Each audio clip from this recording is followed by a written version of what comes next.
A reading from Genesis. Joseph said to his brothers, "I am Joseph. Is my father still alive?" But his brothers could not answer him, so dismayed were they at his presence.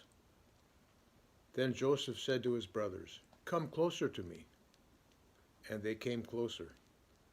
He said, "I am your brother, Joseph, whom you sold into Egypt. And now do not be distressed or angry with yourselves because you sold me here, for God sent me before you to preserve life. For the famine has been in the land these 2 years, and there are 5 more years in which there will be neither plowing nor harvest. God sent me before you to preserve for you a remnant on earth, and to keep alive for you many survivors. So it was not you who sent me here, but God. He has made me a father to Pharaoh, and lord of all his house, and ruler over all the land of Egypt. Hurry and go up to my father and say to him, 'Thus says your son Joseph, God has made me lord of all Egypt. Come down to me. Do not delay. You shall settle in the land of Goshen, and you shall be near me, you and your children and your children's children, as well as your flocks, your herds, and all that you have. I will provide for you there, since there are 5 more years of famine to come, so that you and your household and all that you have will not come to poverty.' And he kissed all his brothers, and wept upon them, and after that his brothers talked with him." The word of the Lord.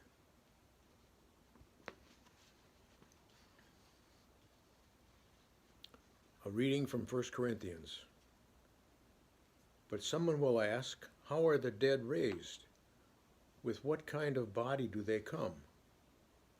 Fool, what you sow does not come to life unless it dies.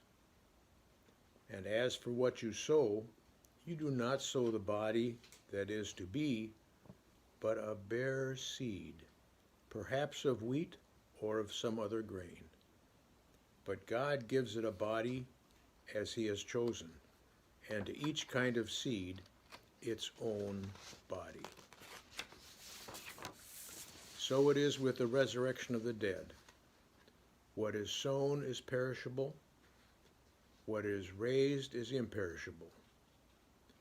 It is sown in dishonor, it is raised in glory. It is sown in weakness, it is raised in power. It is sown a physical body, it is raised a spiritual body.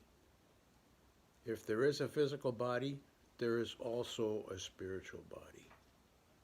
Thus it is written, the first man, Adam, became a living being. The last Adam became a life-giving spirit.